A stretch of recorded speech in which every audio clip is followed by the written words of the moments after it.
Kids, स्वागत है आप सभी का मेरे इस नए वीडियो में। बच्चों, आज हम क्या सीखेंगे? आज हम सीखेंगे शेप एंड कलर्स नेम बच्चों।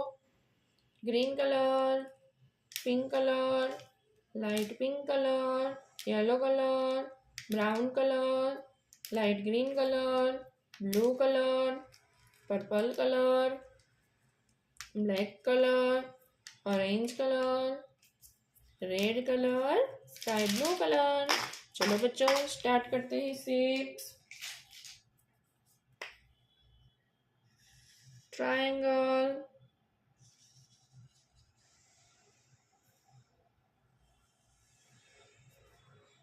पैरालेलोग्रामा,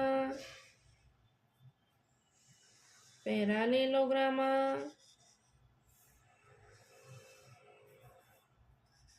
पेंटागन,